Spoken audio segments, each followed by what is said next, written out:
How's everybody doing? My name is Anthony Brian Logan, and today we got to talk about this whole Goya foods kerfuffle that's blowing up right now all over the internet. Now, I got to back up a little bit here to explain to you what's going on and why. The CEO of Goya, Bob Unanue, was invited to the White House for an event where Trump signed the Hispanic Prosperity Initiative. So he was able to go speak at the podium for a brief period of time. And when I say brief, I do mean brief. We're talking about less than 3 minutes. And in that 3 minutes, about 10 seconds was spent saying positive things about the president. Now, as a result of those 10 seconds, a lot of the lefty politicians on the internet, they're getting triggered and butthurt. People like AOC talking about, I'll make my own Goya. A former congressman out there in Illinois talking about my pantry full of Goya products, but you guys are conquistadores, all kind of stuff. Like really just ridiculous stuff. Now, before I go into the rabbit hole, let's watch a couple of videos. The first one would be Mr. Inanue's comments at the podium. We're talking about the president and some other kind of important things that the media don't want to talk about. Then you'll see his reaction to being quote unquote canceled and the boycott against Goya. After we get done watching that, I'll come back. I'll give you my 2 cents, my deep detailed analysis, and then I'll wrap it on up with a nice bow on top. So without further ado, let's go ahead and roll it. I'll also be appointing the CEO and president of Goya Foods, Bob Unanue. Please. Please, Bob. Thank you very much, Bob. Good afternoon, Mr. President. Good afternoon, everyone. It's such an honor and such a blessing to be here in the greatest country in the world, the most prosperous country in the world, and we continue to grow. And that's what we're here to do today. Our company was founded in 1936 by my grandfather, who left Spain at only 18 years old, did not know where he was heading, but he was heading and looking for opportunity and prosperity, and he found it in this great country. Today, our company is a multi-billion-dollar company with thousands of employees and with facilities all around the globe. We have a tremendous group of what we call La Gran Familia Goya, the Goya family, the great Goya family. And these are people, I told the president earlier, we haven't gone back to work. We never stopped working.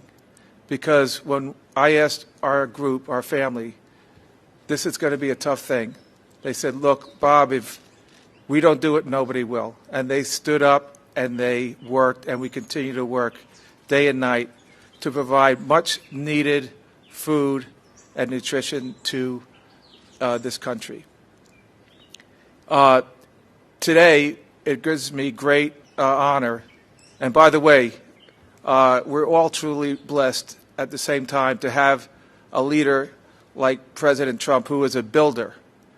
And that's what my grandfather did. He came to this country to build, to grow, to prosper. And so we have an incredible builder, and we pray. We pray for our leadership, our president, and we pray for our country that we will continue to prosper and to grow.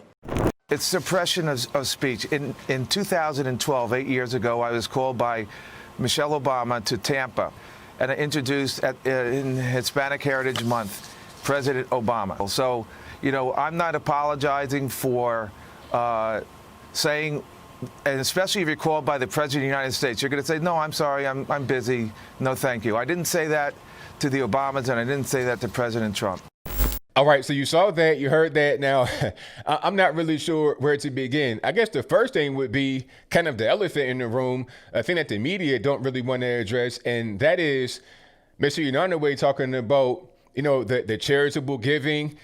During this whole virus pandemic, whatever you want to call it, in the months of March and April, Goya donated like 300,000 pounds of food. 300,000 pounds of food. And you got to understand, the virus has hit people really hard. People are really like actually starving, no food in the house. It's rough. Okay. I was seeing videos of food banks being overrun. So many cars. You're talking about one food bank open with 1,600 cars outside trying to get one bag of food. So it's not a game. Like a lot of people, they're all right with food, but not everybody's like that.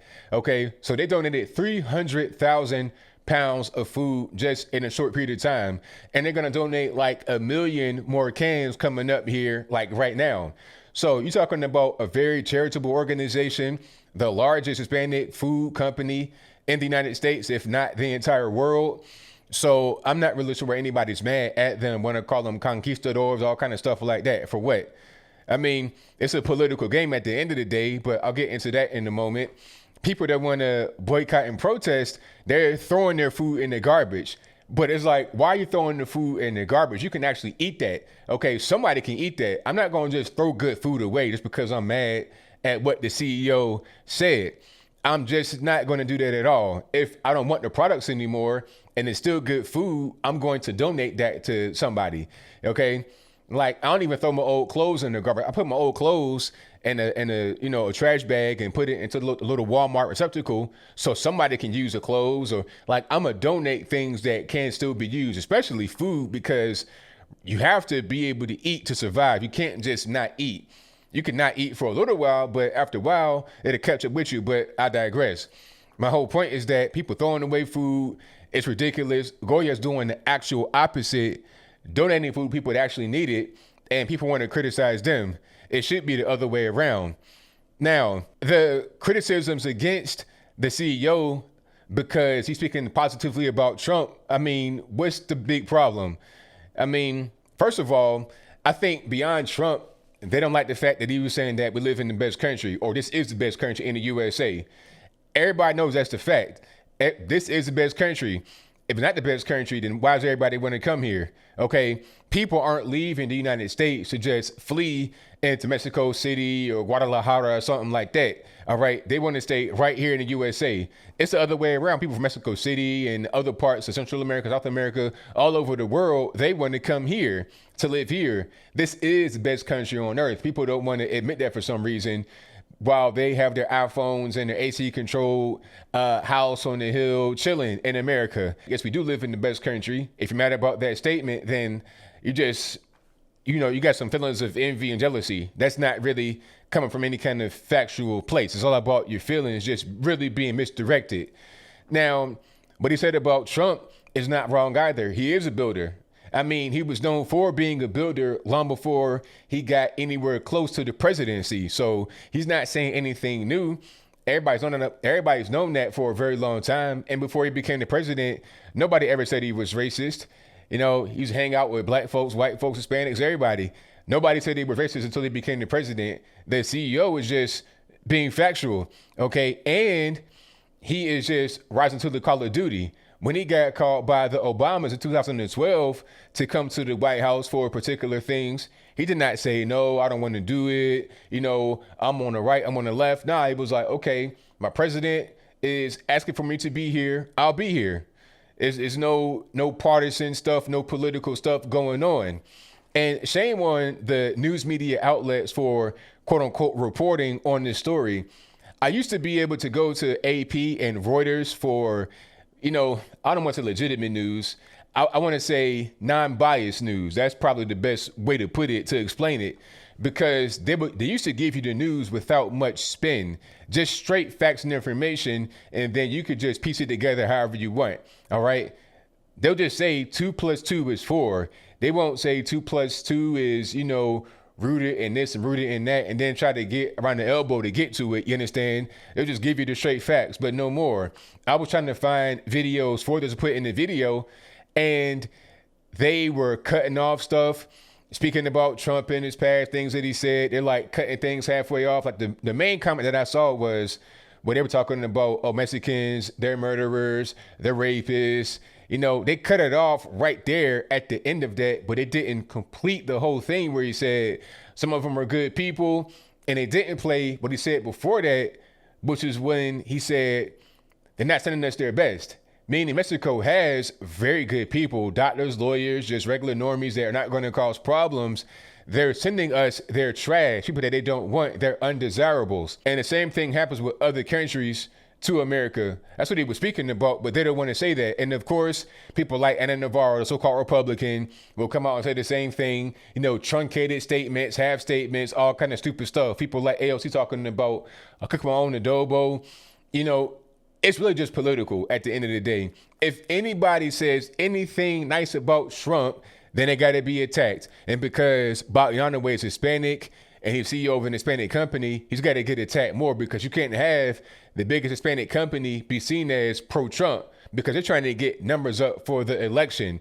That's all that it is. It's all political. People don't really care about Bob Yanaway and his comments. They only care because it can affect them politically. That's really it. They'll come out here and say things that aren't true, straight false statements about the president and things that he said, things that he's done, because that helps them politically. That's all that there is to it. So as I close, I want to say this. Shout out to Bob Yanaway for not apologizing, for standing up for himself and not cowering to the mob. I don't think most Hispanics really going to even care about what's going on with the politics. All right. They're still getting their, you know, their black beans, their rice, whatever they want. Goya has like an entire section of a grocery store. Like, I used to go to the store all the time and I would see like a whole big wall, nothing but Goya. Okay. And depending upon where you are in the country, you might have a whole store with nothing but Goya in there. That's just a fact. So you can't really cancel them. The only way you can actually cancel Goya is if Goya just caves into the pressure, but they're not going to do. So I appreciate Mr. Yanaway for doing that, but I think I'll leave that right there for now. And what say you? Do you think that the attacks on Goya are politically motivated? If that's your viewpoint, let me know why in the comments below. Or are they not politically motivated? If that's your viewpoint, let me know why in the comments below. Do you think that the Hispanic left in power and politicians are getting kind of nervous because, November's going to be before you know it. They want to have more of the Hispanic vote go towards Biden, or at least not for Trump. And things like this can kind of cause a snowball effect with more Hispanics coming out talking about they want to support the president. They don't support Joe Biden. Are they getting nervous because they know they have a corpse basically in Joe Biden?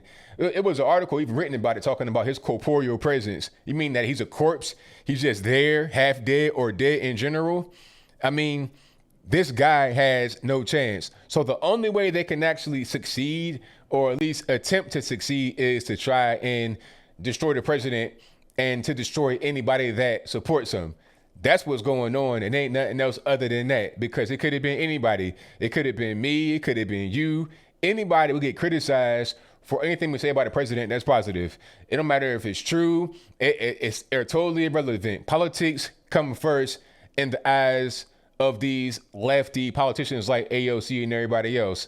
But whatever your thoughts are, please let me know in the comments below.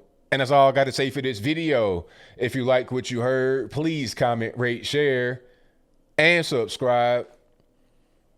Peace.